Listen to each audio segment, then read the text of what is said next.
तो ये बात है 12 जून 2025 की, अहमदाबाद एयरपोर्ट। सुबह का वक्त था, करीब 10:05। हाँ।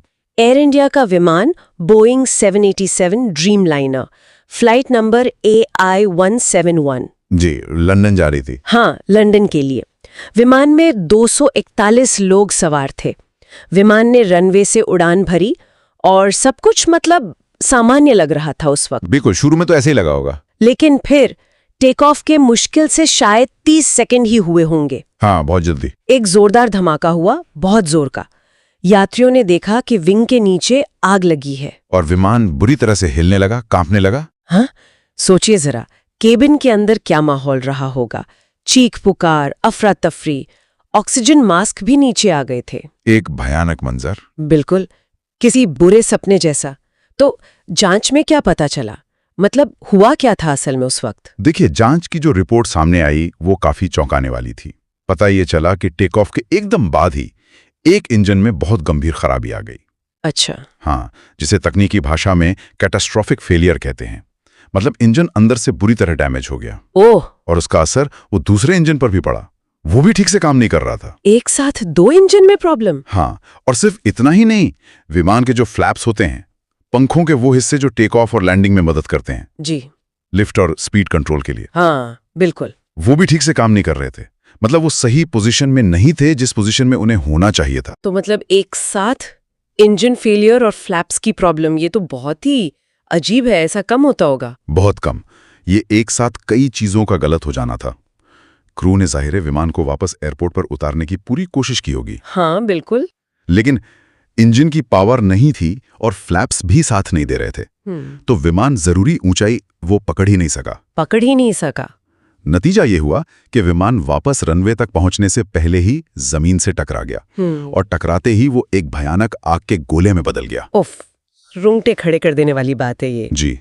और इस भयानक हादसे के बीच एक व्यक्ति बच निकला। ये लगभग अविश्वसनीय लगता है। हाँ, ये सच है। उनका नाम है विश्वास कुमार रमेश। विश्वास कुमार रमेश। वो कौन सी सीट पर थे? वो सीट नंबर 11A पर बैठे थे।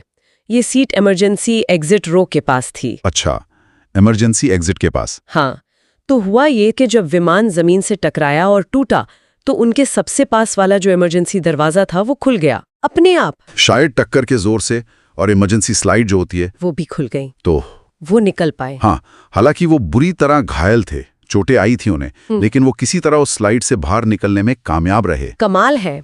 लेकिन सबसे दर्दनाक बात यह है कि वो अकेले थे। जी हाँ, अकेले जीवित बचे।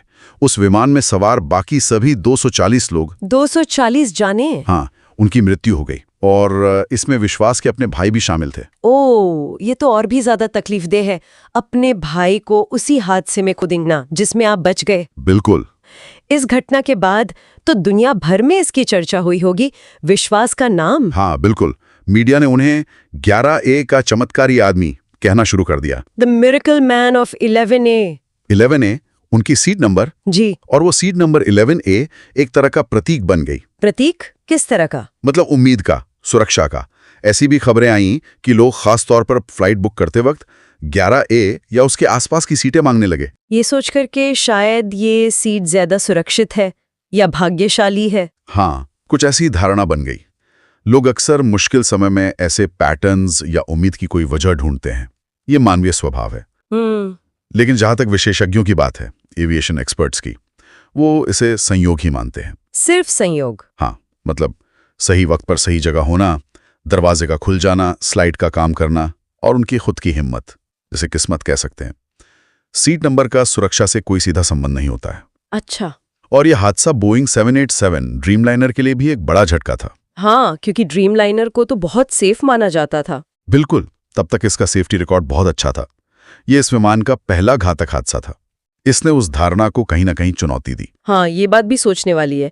एक तरफ विश्वास है जो जीवित है, लेकिन उन्होंने अपने भाई को खोया है, उस भयानक मंजर को अपनी आंखों से देखा है और जिया है। वैज्ञानिक संघर्ष जैसे सर्वाइवर गिल्ट, मतलब मैं क्यों बच गया जब बाकी सब नहीं बच पाए वाली भावना, खासकर तब जब आपके अपने प्रियजन भी उसी हादसे का शिकार हुए हो। हाँ, ये तो बहुत मुश्किल होता होगा। और ऊपर से चमत्कारी होने का लेबल, ये भी एक अलग किस्म का दबाव बनाता है।